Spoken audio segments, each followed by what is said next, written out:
I have to remember when I get from school to school, I have to remember to change the change all my identities, because by the way, sometimes I teach in two seminaries that are like a little bit whatever, and I once put the wrong seminary on and it was a little bit of a problem. Whatever. Hi everybody. You have to be careful even with Zoom. You have to be PC. You have to be careful even with Zoom to get on the right identity. Baruch Hashem. Baruch Hashem. Okay, let's say hi to everybody. Hi, everybody. Hi, Mrs. Dome. I don't know who that is. Hi, Dahlia. Hi, Sharon Brand. And Miriam. Hi, Shoshana Nachama. And hi, Rochel Silber. And Karen. And hi, Roxy. And hi, I don't know, some strange numbers and letters. And hi, Paula. And hi, Marcel. Marcel, you sent me looks like all that restaurant stuff. It looks interesting. And hi, Gila, and the other Paula, and Sarla. Good morning, Judith, and Sippy. Yay, Sippy. Thank you for everything, Sippy. And of course, thank you for Rebetzin Dove. Thank you, Hashem, for all these beautiful ladies. And Gila, good morning, and Naomi. And Ruthie Portnoy, hi Rebetzin Ruthie, you can call me later. I'll tell you some interesting news. And Sima Devora, thank you for coming. And who else didn't I say hi to? Debbie Danzinger and Mrs. Morris. Okay, I'm on the second page here. I can't figure out where everybody else is. Who's that? S30EEA. I want to say hi to you. And good morning, Terry, and good morning, Belinda, and good morning, lady with the phone number, and good morning, Stella, and Shella, and Judith. Hi, everybody. Good morning. Thank you for joining us. Why does it keep telling me that I'm talking? I know I'm talking. The computer's telling me that I'm talking. Okay, computer. Yes, I'm talking. Okay, ladies. So here we are in the 19th day of the month of Mar Cheshvan, and we're continuing learning Torah and Tehillim. And I'm told that next week, did I get it right, Rebetzin Dov? That next week we're taking a break. You're giving me a vacation, and you're giving the ladies a vacation for 1 week, and everybody's gonna have next week such an amazing time getting ready for Shabbos early. Yeah, yeah. And you're going to all go on vacation because the kids have off from school, whatever. Baruch Hashem, here in Israel, we don't see that. And only because on my, if you need help, please hang up and call what's it called? My calendar, the computer calendar tells you the non-Jewish dates. That's how come I know what the dates are. And that's why you guys have vacation. Okay. So now we are going to continue in our Tehillim quest, and we're going to do chapter 127, Kuf Chav Zayin. Kuf Chav Zayin, 127. So that we are learning these. Yeah, thank you. Thank you, whoever put that up. 127, Kuf Chav Zayin. These are the easy ones, the Shir Hamalot, all these beautiful, beautiful chapters of Tehillim that David HaMelech has gifted us with, and that is so easy to say because they're short and they're easy words. Not every Tehillim is short and easy words, but these are. And here, this is a powerful, powerful lesson. And it's a lesson that David HaMelech wrote for his son Shlomo. So here, it says, Shir Hamalot li Shlomo. Now, when it says Shir Hamalot LeDavid, which is, let's say, 124, which we learned, right? Or 122. So when it says LeDavid, it generally means by David, because we have a tradition that David HaMelech wrote all of these Tehillims. And the Lamed is the sort of like the way that David HaMelech told us which ones he wrote in the original form, because you know that there are many Tehillim, the numbers in the 60s, that are written by Asaph, and there's 11 Tehillim written by Moshe Rabbeinu, etc. So the ones that say David's name are written by him, but this one says Shlomo's name. Now, does that mean that Shlomo HaMelech wrote it? So on this level of pshat, you could say that Shlomo HaMelech wrote it, but really the Meforshim say that David HaMelech is talking to his son here. That David HaMelech is talking to his son. So if you want to know how to talk to your kids, here's one illustration of how our precious Mashiach talks to his Mashiach son, because David HaMelech is Mashiach, David Malka Mashiach says in the Zohar, and Shlomo is Ben David. So here we have an amazing conversation between Mashiach and Mashiach. Listen to what he says. Now, we all know that David HaMelech knew that he himself, we learned this last week, that David HaMelech knew that he himself wouldn't be the one who would physically construct the Beis HaMikdash, even though he gathered and amassed all the materials, and he learned with Shmuel Hanavi exactly the placement of where it would be physically, where the Har HaBayis is, the longitude and latitude. He knew exactly where to put everything, and he taught all of that to his son and to the Sanhedrin. So David HaMelech had a tremendous part in the Beis HaMikdash, but he didn't physically actually construct it with his own hands. Who did? Shlomo, and everyone knew that. So here David HaMelech is telling his son, Shir HaMalos l'Shlomo, Im Hashem lo yivne bayis, shav amlu bonav bo. If God doesn't build the house, then all of those people who are building the house are not going to accomplish anything. Im Hashem lo yishmor ir, if Hashem is not watching the city, shav shakad shomer, then in vain does the watchman watch the city. In other words, my son, Shlomo, that's what David HaMelech is saying. You're going to be building the Beis HaMikdash. And God chose you to build the Beis HaMikdash. And God created your neshama. He made your neshama specially to build the Beis HaMikdash. So you think you're guaranteed success? Guess what?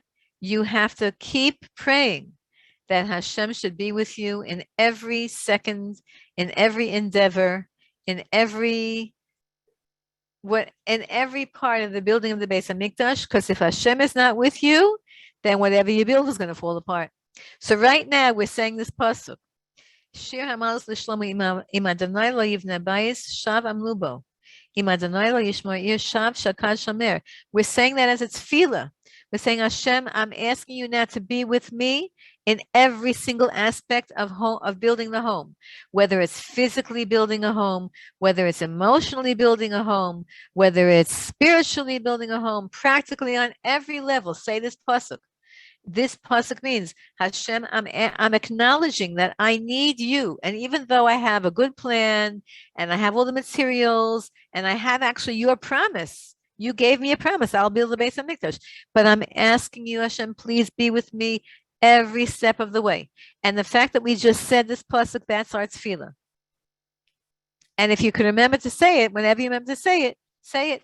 And again, have in mind, you're not building necessarily the Beis HaMikdash in Yerushalayim HaKodesh, even though they teach the kids. It says in the I forgot which sefer, that every mitzvah we do is another brick in the building of the Beis HaMikdash. So we are on a certain level by our life is building the Beis HaMikdash, but still you're building your own Beis HaMikdash. Everybody has a home and they're building a family, or they want to, or they have a structure of life, whatever your structure of life is, whatever Hashem gives you in your life.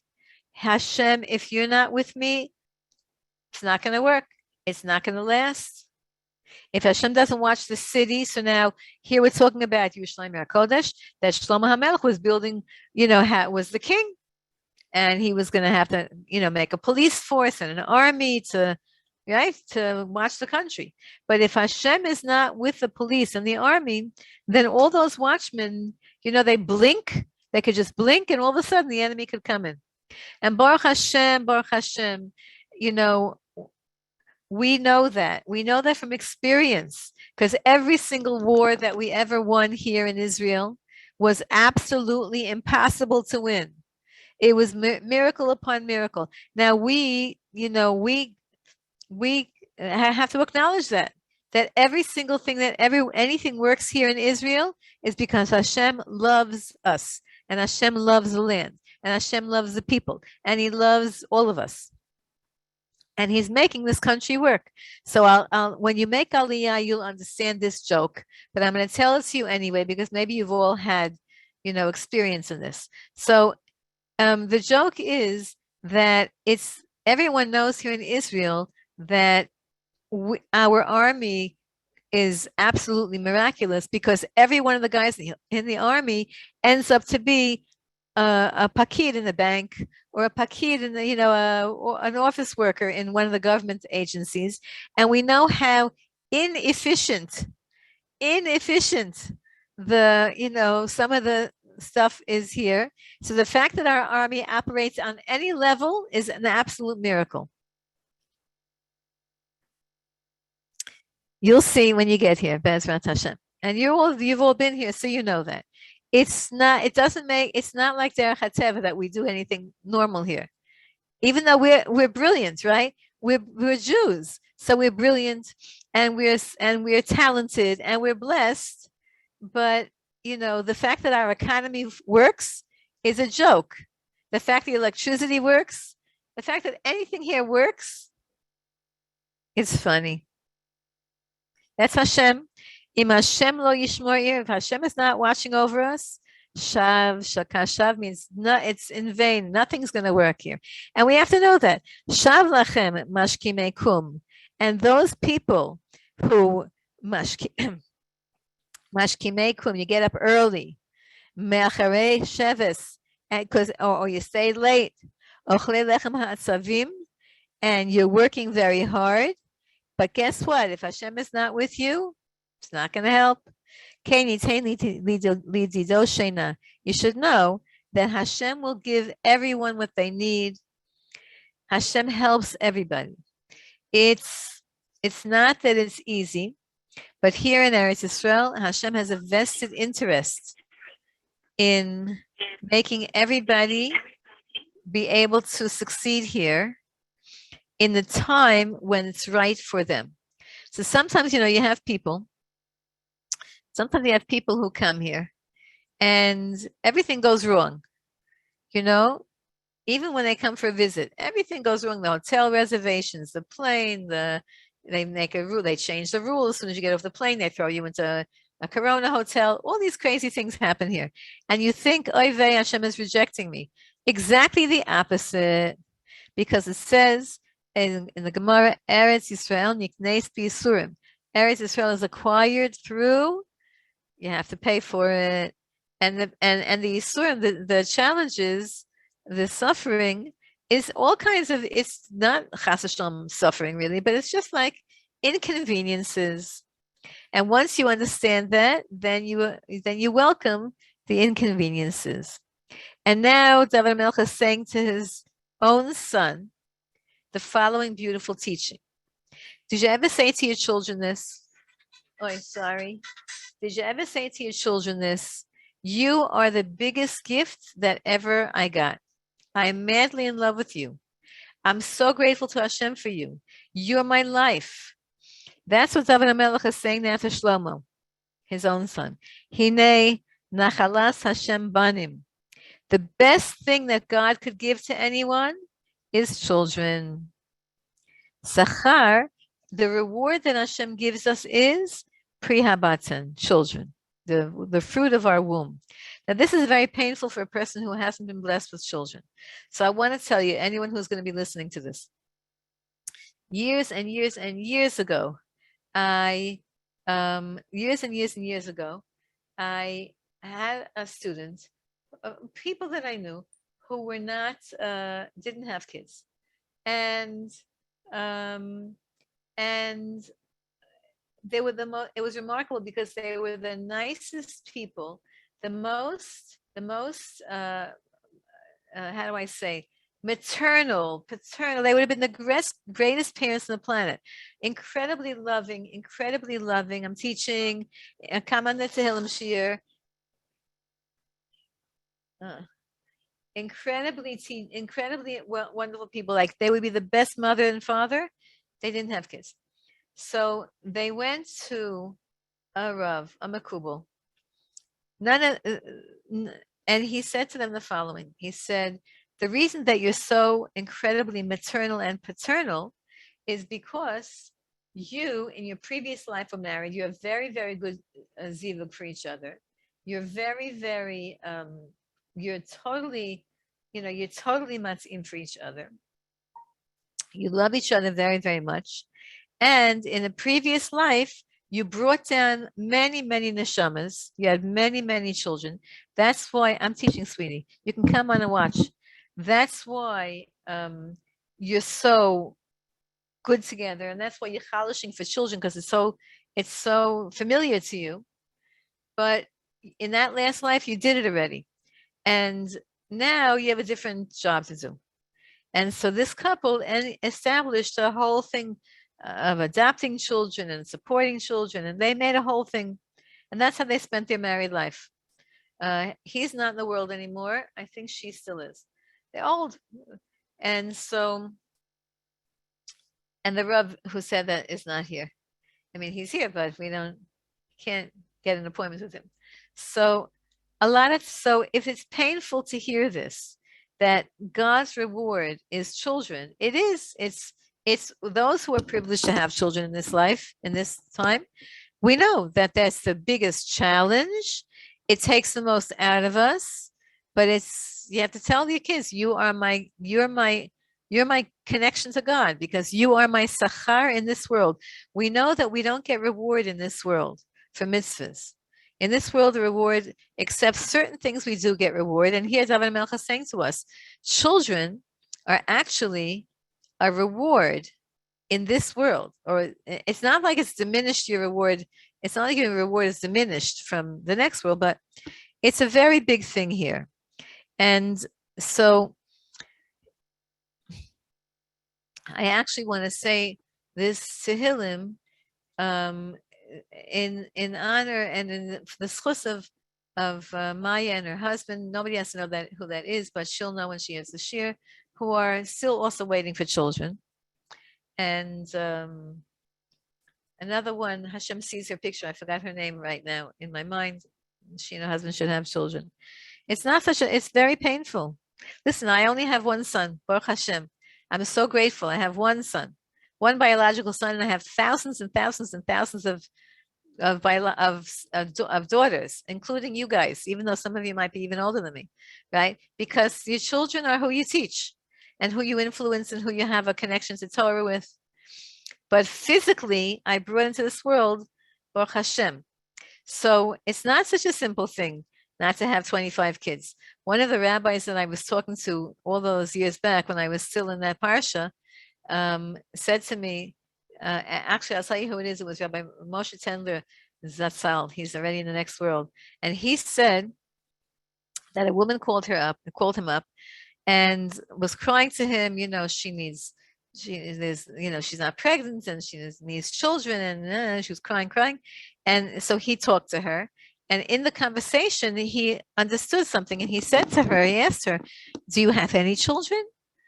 I'm sure he didn't say it like that. He must have said it in a much more sensitive way, but he asked her, and she said, actually, she has 4. She has 4 kids. So he said to her, so why does it sound, like, I don't know what he said, and, the way he told it over to me, he said, I was surprised that she sounded so heartbroken and desperate. She has 4 kids. So she said to him that she lives in the community where everybody has 10 and 12 kids. So for her, in her community, 4 kids is like nothing. It's like, so everything is relative. Everything is totally relative. But David Melech is saying to his own son, you are so precious to me that you are God's best gift to me is you. And even though you drive me crazy, of course, I'm sure David Melech did not say that to Shlomo Melech, but we will for sure feel that about our kids. Yes, you drive me crazy. And yes, I can't believe that you did that, said that, took the car, broke the car, bought that on my credit card, whatever. We all understand that. But still, And again, I hope I'm not giving anyone any pain. If they don't have kids yet, maybe they will have, and we're praying for you. And if you don't, if it's an older person who's finished with that, then it means that you brought down all the neshamas and that you're actually perfect, because we also know that our children are our biggest fixing. So when Hashem knows it, and sorry to insult all of the people who have kids, but guess what? The people who have kids, and I include myself, b'chasei Hashem, in that, our kids are our biggest teachers, because they make us. It's hard work having a kid, having a child, because they push us spiritually to try to be the best people that we could be, and that's hard. Working on your neshama is hard. It's not easy working on your midos and on your character traits. It's not easy. I'm not just talking about the physical getting up in the middle of the night, but the fact is that if you have a lot of children, it means you have a lot of chasronos, a lot of things wrong with you, and every one of your kids is going to fix another one of those parts by you're dealing with that child. So maybe if you don't have children, you're perfect, and you don't have those things to fix in this world, and that might be painful. And again, a person has to do that with that, what they need to do with that. But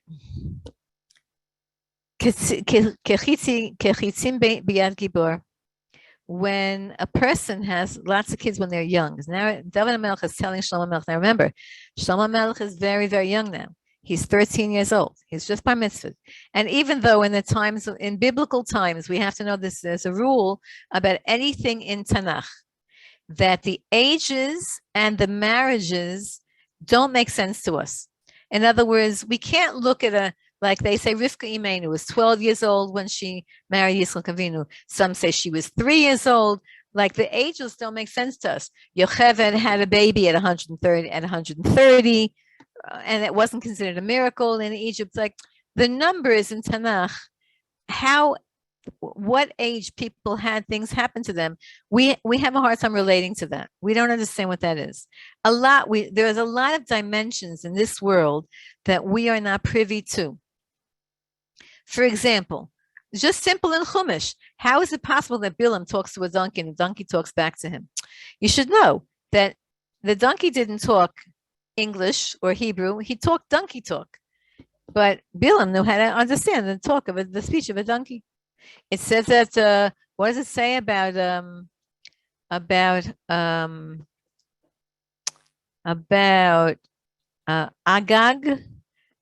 that the Amalekim in the time of Shaul HaMelech, the Amalekim, this is going to sound like very Harry Potterish, but listen to what it says. It says the Medrash, and maybe even the Gemara, that the Amaleki people knew how to do a certain thing to themselves to look like animals. So it was a person, but it didn't look like a person putting on an animal costume, like, for Purim. It looked like an actual animal.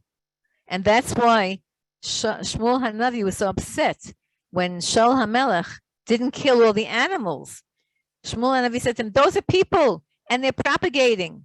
And Agag, the king, he's propagating he propagated with a chamor, with a donkey. That's who came from that. Haman came from that. So how was it that they were able to do things like that? Because we think we're the most technologically advanced age. No. We see much less of this world that exists. So we don't understand, how could it be that Shlomo HaMelech took over the kingship at age 12, 13 and built a Beis HaMikdash, and David HaMelech is giving him, and Shlomo HaMelech had older brothers who were right. What was Adoniyahu? He was like very king-like.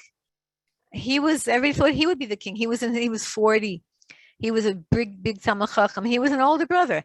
And this little kid, the youngest of David's kids, becomes king. And he becomes the wisest man in the whole world. Yeah, that's what happened. So here, David HaMelech is telling us a very interesting advice. And this advice, even though it's about age, is actually relevant. And it is. Kechitzim biyad gibor, kain b'nei hanurim. The younger you have children, the better it is for you. It's like if you have children when you're young, it's like you have a quiver full of arrows. That's the That's the illustration, the analogy that David Melch gives. Like you have weapons, you have power. When you have kids when you're young, you can have a lot of them. And those kids are going to be surrounding you. They're going to be, eventually, they'll be supporting you. They're going to be your, they'll be in your business. They'll be your farmers. They'll be their children are a very profitable commodity. And also spiritually, they're very nourishing to you because your children are going to learn Torah and they're going to support you spiritually also, even though you yourself are learning Torah. So children at a young age also, and this, all of us are going to remember this. When you're young, you have koyach. When you're older, people who have babies old, there are women who I have a friend, she had a surprise baby at age 45. Right? Like her kids were big. She had already grandchildren. And then all of a sudden she's pregnant and she couldn't believe it. First of all, how did that happen? And second of all, I don't have strength for that. Like she's, and now she's close to 70 and she, this one and this, she still has a baby, she still has a young married having babies. And we're, like you understand, when you're young, you have koyach. Also, when you're young, you have patience. You don't have so much wisdom. But you know what? In the beginning, when kids are little, you just have to feed them and get up in the middle of the night for them and get them to school and get them.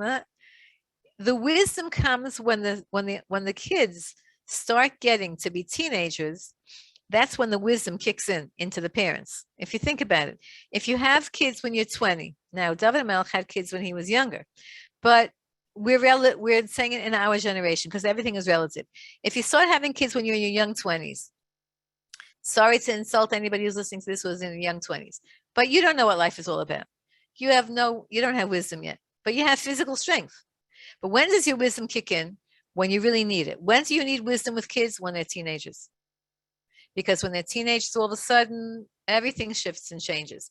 When they're little, you could be a kid and play with them on the floor, on the ground. You could sit on Shabbos on the floor and play games with them when you're younger. But all of a sudden, when teenager kicks in and they start asking questions, and you start having to deal with all of their hormones in it, that happens just like that's when your wisdom kicks in our generations. But now you have to have kids if you start having kids at age 40, you're already wise, but your body is not so easy to have. Now, again, I'm talking from a place of, understanding retroactively, why my own life worked out like this. If you have a lot of kids, that's your gift. If you don't have kids, that's your gift. If you have a lot of kids, that's your challenge. If you don't have kids, that's your challenge. And everybody has to work with the gift with the situation Hashem gives them.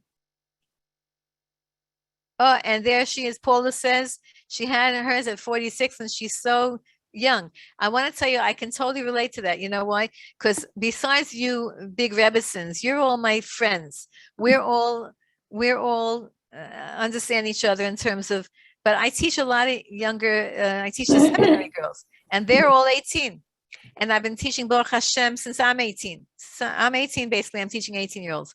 So something in my head stayed age 18, which is really fun because, then you can get old and you still think that you're young. So that I understand totally what you're saying. When you have an older kid, when you have children older, it keeps you young. Good. Can I say something? I have to say something. I'm sorry, because I think you're talking possibly about children who are brought up in a frum way and are prepared for marriage. If a girl gets married at 19, 20, and she's mentally not ready because she hasn't had the same upbringing and support, it can't work. Okay, I can understand. I can totally hear that. You're right, Sharon. I can totally agree with you that this is a crazy world, and it's true. I'm talking in this area, I'm talking about younger parents who indeed have been raised with a mindset of becoming that a parent is they have the tools 100%. Still, it's a good thing. It would be very good if we could give kids tools. So that's why now, and you're right, Not everybody comes to seminary. I dafka teach in the modern Orthodox seminaries. I don't teach in the Beis Yaakov. Very sometimes to give the speech, but to teach regular, I teach in the modern Orthodox seminaries. And we never used to, they were always encouraged to go and get a career. And now we're also we're talking about this now. It's a conversation we're having about, marriage and kids, and it's a conversation. It's a conversation. So thank you, Sharon, for pointing that out. It's very, very true. And but the ideal, here David Melch is talking about the ideal. The ideal is to be in a society where children are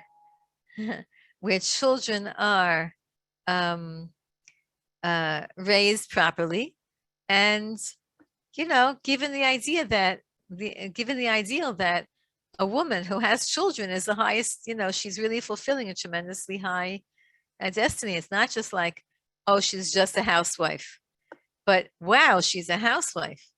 That's you're right. It's a certain mindset that we have to think about.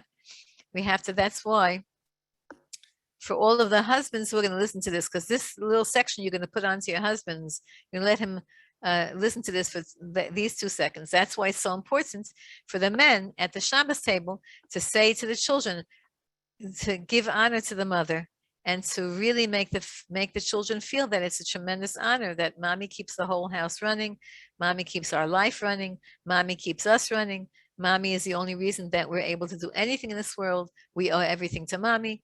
It's a very good thing for the daddy to say that about the mummy. I know you say mummy in England.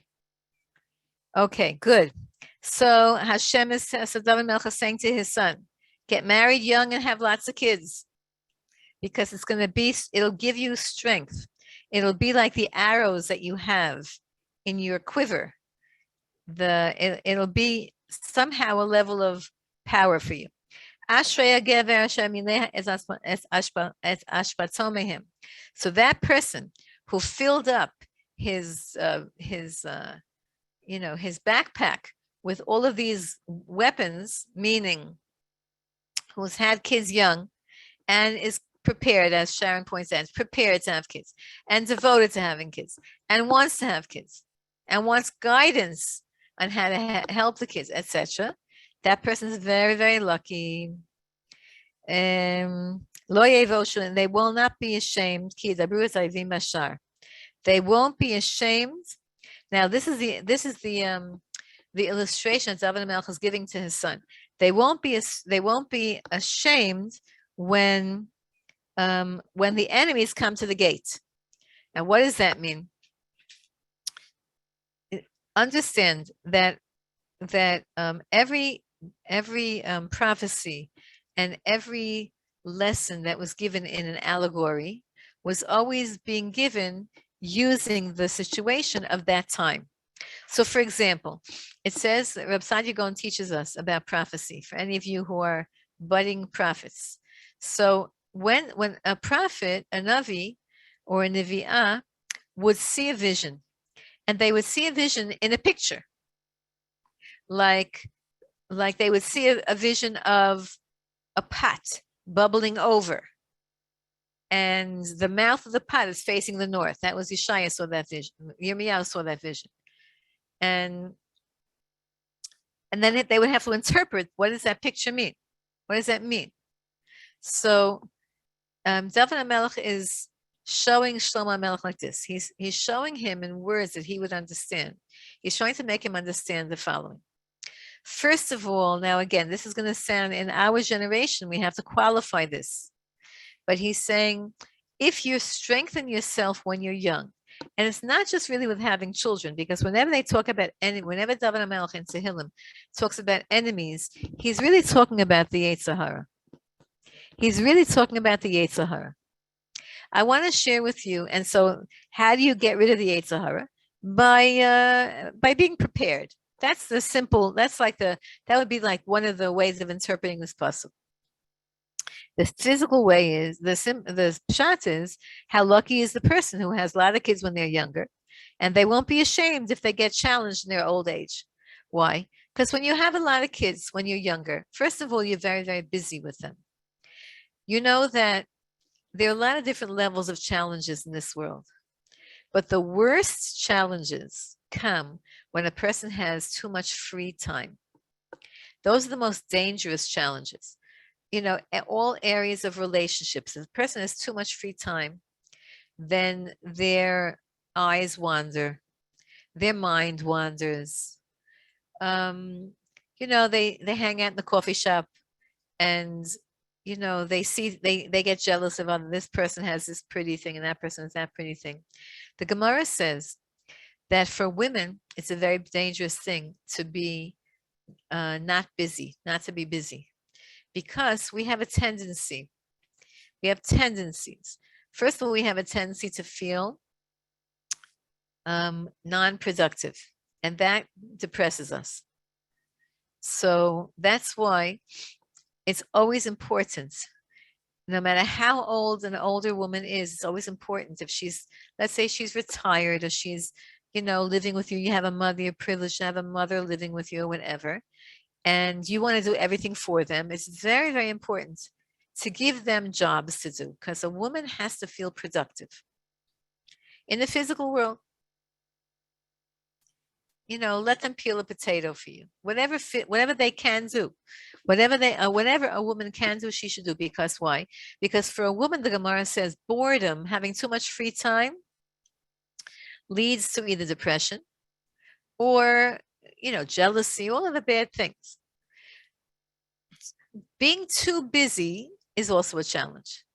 But the worst problem of being too busy is you just get angry, you get frustrated, you get like crying, you get, you know, overwhelmed. Those are bad things, but they're not as bad as having, you know, too much time and then looking around and being jealous or being whatever.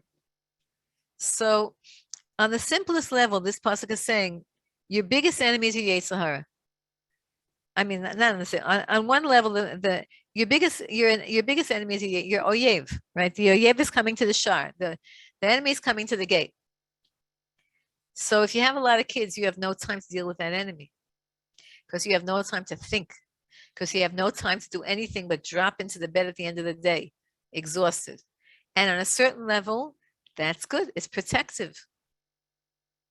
Everybody knows that everyone needs a vacation every once in a while. Everyone needs a vacation every once in a while. But too much vacation, not good. You need a couple of days. Like next week, we'll give you 1 day off. I'll give you for my shir 1 day off next Thursday. That's all. I need a day off. You need a day off. Good. That's all. But to have every day off, okay. I mean, you're going to go and you're going to have, for the kids have off from school. But the idea is you're going to see at the end of vacation, everybody wants to go back to the shigra, to the regular, because too much time is not good. Kids are the best thing, the best cure for that. Now, the next level of this pasuk, and this is important also for us, it's not just children. As I told you before, the story before, this couple who had in a previous life, this Rav said to them, in a previous life, they had brought down all the neshamas that they were going to be able to bring down for a while. So what did they do? They're not going to now take a vacation to, I don't know, Hawaii and, you know, stop going to. They had to now use their time in a constructive way. So children are also the mitzvahs that you do. Every mitzvah that you do is your child. Any level mitzvah that you do is your child. Because you never know, by the way, what's the ramifications of that mitzvah. For example, it says in the Gemara that when we come to Shamayim, okay, I hope we don't have to go to Shamayim. Hashem should bring Mashiach now, please, please, please, and we don't have to die, and we'll just have a quickie, like we'll go to sleep, have a quick judgment, come back in the same body, Bezrat Hashem, in a better version of the same body, like with all the perfect version of this body.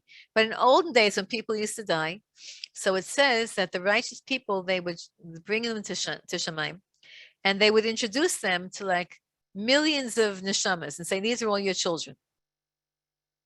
And the person would say like, what?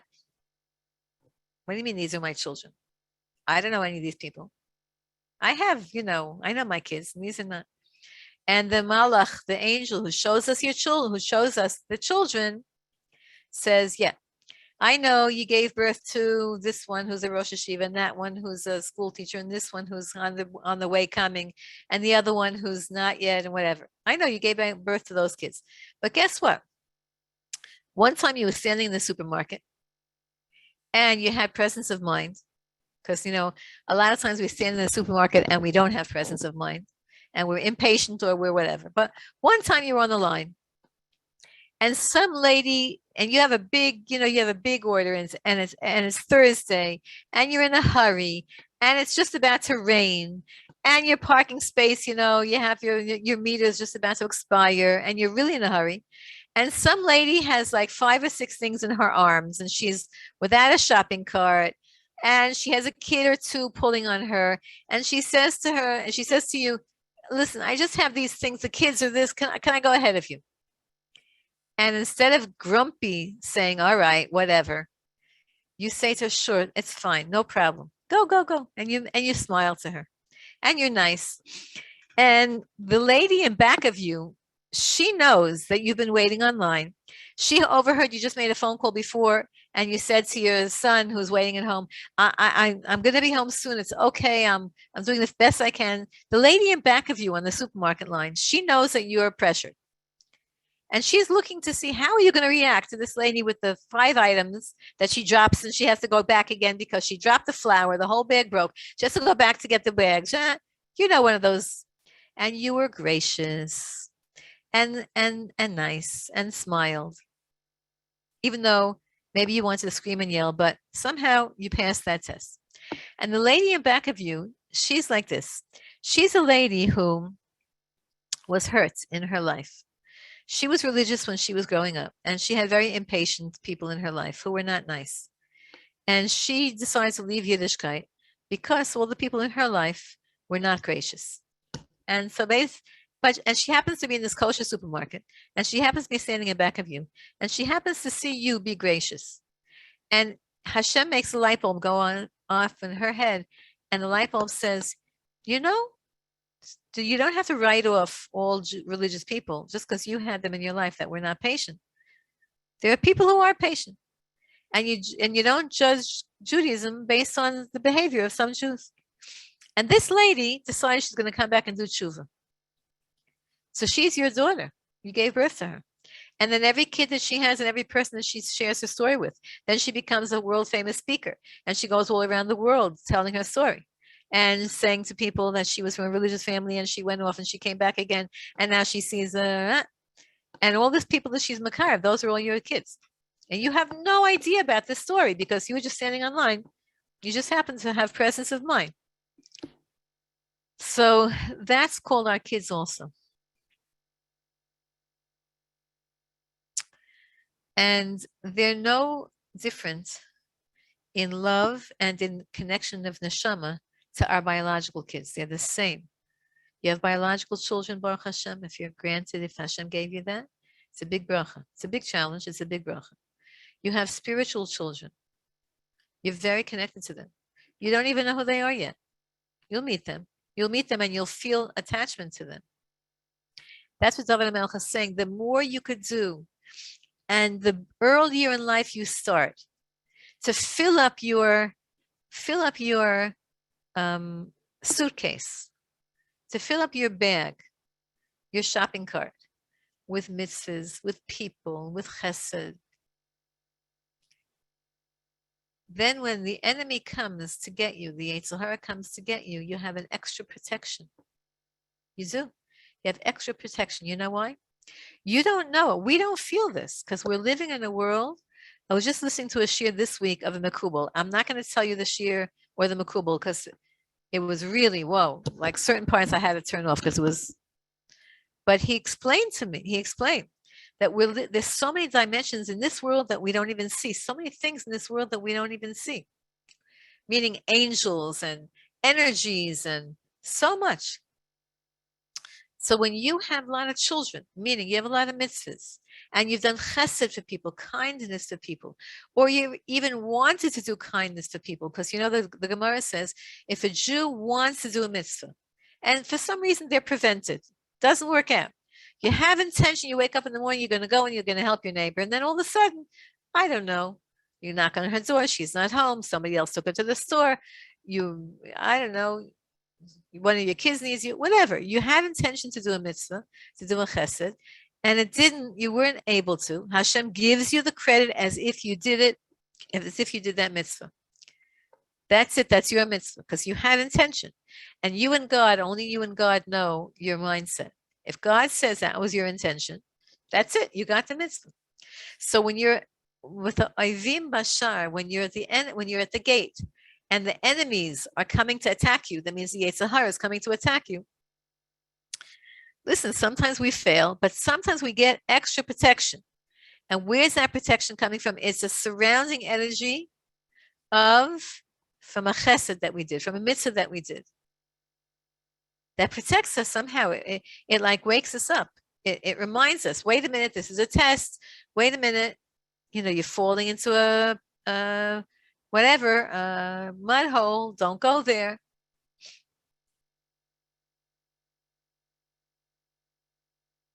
That's called having children when you're young.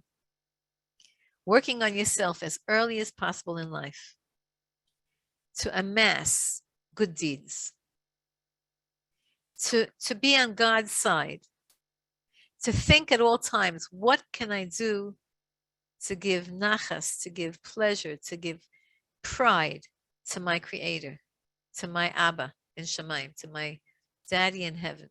What can I do? The earlier, the better. The more, the better. And that's why, we train our kids when they're young.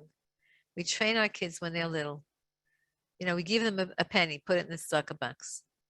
When a poor person comes to the door, we let the kids give the charity. Okay, that you have to be careful with because you have to know when you can open the door, when you cannot open the door, you have to be with them, but whatever. To train our children as early as possible. Also to see the good in people. Everybody knows in their own life what their mitzvah is, but that's what it means to have children. Children is not just biological. If it's biological, then you have those mitzvahs. If it's psychological or spiritual, you have those mitzvahs. Like it says clearly in Chumash, Eila told us Noach. These are the children of Noach. The next part of the pasuk, Noach ish tzaddik tamim. Noach was a perfectly righteous man. What does that mean? The pasuk says these are the children of Noach. It should say Shem, Ham, and Yefet. He had 3 boys. It should say Shem. These are his kids. Shem, Ham, and Yefet. It doesn't say that. It says these are the children of Noach. Noach was a tzaddik.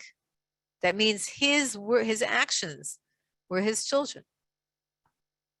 And this is what Shlomo HaMelech is being taught by his tati, by his Abba, David HaMelech. David HaMelech, so again, David HaMelech is giving him very good advice. He gives a few prakim in Tehillim that are given to Shlomo HaMelech. Another one is 72, where it talks about Mashiach, actually, in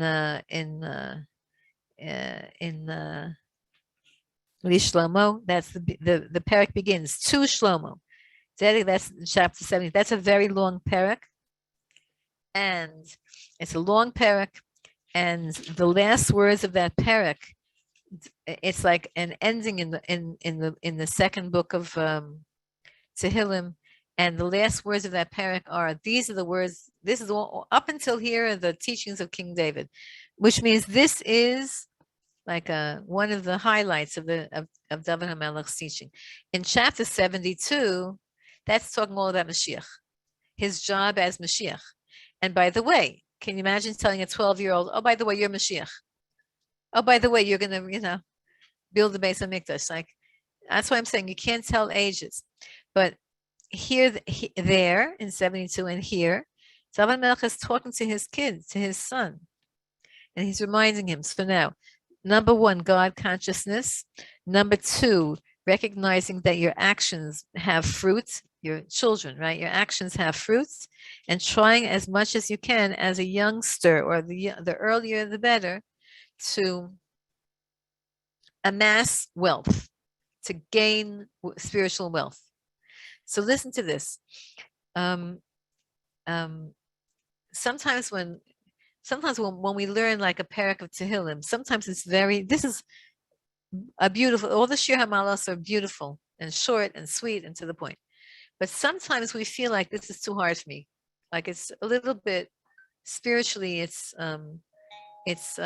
challenging. So listen to this. In our parsha, we're starting this week the book of Shmos. So if you're a shul goer, I told you many times I love going to shul because I was raised like that. When I was a kid, we came to shul as soon as we could walk, because we had no Erev in those days, right? In the the BE era, before Erevs, in olden days. We couldn't. You can't take a carriage to shul without an Erev, and you can't carry a baby to shul. So when we could walk, like age 4, that's when my father used to take us. Age 4 already, I was in shul every Shabbos. And so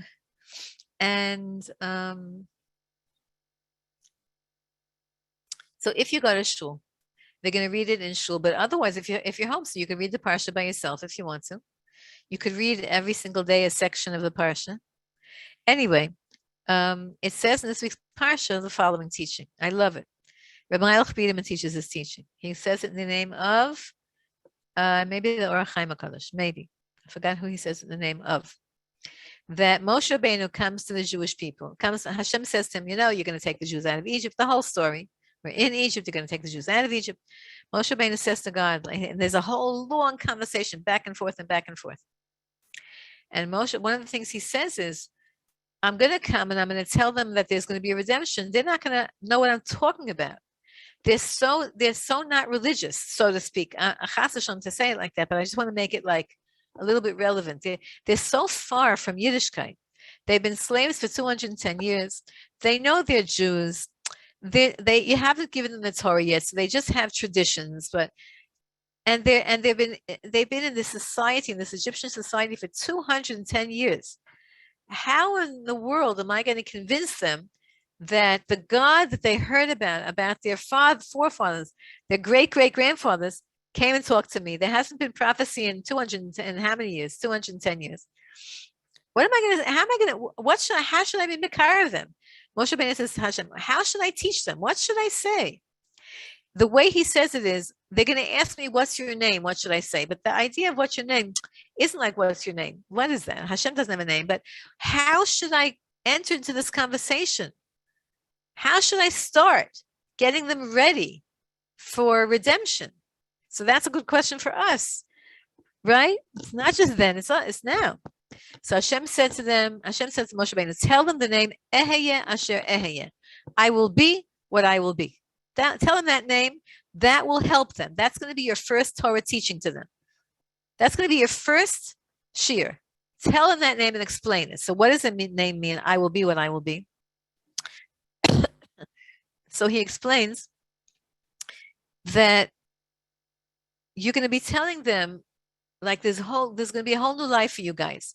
You're not going to be slaves. You're not going to be in an immoral culture. You're going to have a Torah. You're going to have your own life. You're going to go back to the way it's supposed to be. So that means that you're going to have to make a change. So are you willing to make that change? Because if you are, if you say about yourself, I'm going to try to change. I will be new. I'm going to try. I'm going to be open to listening. I will be something else. I'm open to listening. Then Hashem says, Asher I'm going to be with you. If you say I'll try, Hashem says, I'm going to try. I'm going to be with you. Tell them, I know you've been disconnected spiritually for a long time. I know that you have no idea what to expect in terms of a lead. Moshe Rabbeinu was the most unique leader we ever had until Mashiach comes. He was so unique that people couldn't look at his face. He had to put a covering because his face was shining. They never saw a human being like that. I know you're skeptical because I know you don't know what life is going to be like for you in this higher level. But if you're just open to trusting me, if you say about yourself, I will be a new person. I'm prepared to start all over again. And to us, let's say we made mistakes, but I'm prepared to start all over again. I'll find the teaching, I'll find a teacher, I'll find a shir, I'll find a class, I'll find a mitzvah, I'll try to apologize, whatever. I'll find a good therapist, whatever you need to start all over again. Hashem promises I'm going to be with you. As you start again, I'm going to be with you. I'm going to help you. Just be open to trying. And that's the first thing God said to tell Moshe Rabbeinu. So he's telling it to us this week, because if it's in the Parsha, it's for us. Hashem says, try a little bit. Try a little bit. I'll be with you. I love you. I'm proud of you. I have confidence in you. You'll be okay. So I love you, ladies. I'm going to wish you a good Shabbos. I'm so happy you came and we learned together another parak of Tehillim. You know, when David HaMelech comes, he's going to look for his Tehillim ladies. He's going to look for his Tehillim ladies. And it's going to be us. He's going to say, okay, front row, Beis HaMikdash. So ladies who said Tehillim, front row, Beis HaMikdash. Because the men, they're going to be also in the front row, Beis HaMikdash, but they're going to be in a different category. They're going to be like the Torah learners. I mean, there's going to be a lot of lady Torah learners and a lot of men Tehillim sayers. But I don't know. I've been saying this for years. I really think it's true. The people who are connecting to Tehillim, because Tehillim is David HaMelech's words, and he's Mashiach. He has the soul of Mashiach. Moshe Rabbeinu also has the soul of Mashiach. So when we learn Torah, when we learn Tehillim, when we say Tehillim, we're saying to Hashem, we want a front row in the Beis HaMikdash. And that front row is going to probably have, like, I don't know, 10, 12 million people. Because the front row doesn't have to just be like, 5 people in the front row. Hashem has ways of figuring it out. And we're going to all feel then that all the things that we went through, we're going to recognize that they were for our benefit. Somehow we're going to recognize that. All the challenges, all the successes, all the failures, we're going to see it was all good. We're protected. And Be'ezrat Hashem. Okay, so I'm going to miss you guys next Thursday. So whoever's going on vacation or taking a relax, and the England people who are going to do that, be safe. I hope if you go away, you go someplace that's warm. I don't know if you could travel anywhere. I think the whole world is no one's traveling anywhere. But whatever, even sleep late. And I will see you Be'ezrat Hashem. As Rebetzin Dove tells me, the week after, maybe you'll be here already. Whatever, we don't know. Every day is a joke here. Every day we're getting new jokes. Rebetzin, can I just say one thing before you leave? Absolutely. Motzi Shabbos, I found myself in hospital. It doesn't matter, but anyway, there was a black receptionist there taking my details, and she started to tell me how difficult she finds life and what's going on, and she doesn't understand anything. She said she doesn't understand anything. And I had a mask on, and I said to her, do you think that this comes from China, what's going on? And she said, no. And I said, do you think that God cries when he sees what's going on? And she said, yes. She said, he's waiting for us to return to him and say, sorry, Daddy. I didn't hear the last thing. Sorry, Daddy. That's what she said. She's waiting for us to go back to him and say, sorry, Daddy. We should say to Hashem, sorry? That's what she said we are waiting for. This virus has nothing to do with China. She said it's from God. Wow. Kol hakavod. Interesting conversation. Oh, beautiful, beautiful. So you brought out in her a truth. Just by your being on there, your physical neshama brought out in her emes. That's amazing. Yeah, interesting. Gorgeous. Thank you for sharing that, She Sharon. can't get on with what's going on in the world. She can't. Yeah. Okay, I think the whole world is looking for truth. I think that a lot of people are realizing that Hashem is talking to us. And that's a good thing. It's very, very good when the whole world, because remember that Mashiach has to come to the whole world, and the whole world is searching for emes, and the whole world is now, searching for truth and much more sensitive and perhaps discerning when they smell something that's not exactly 100% what they think is emes. So kol hakavod. Please Hashem, we're waiting. Okay, good Shabbos, everybody.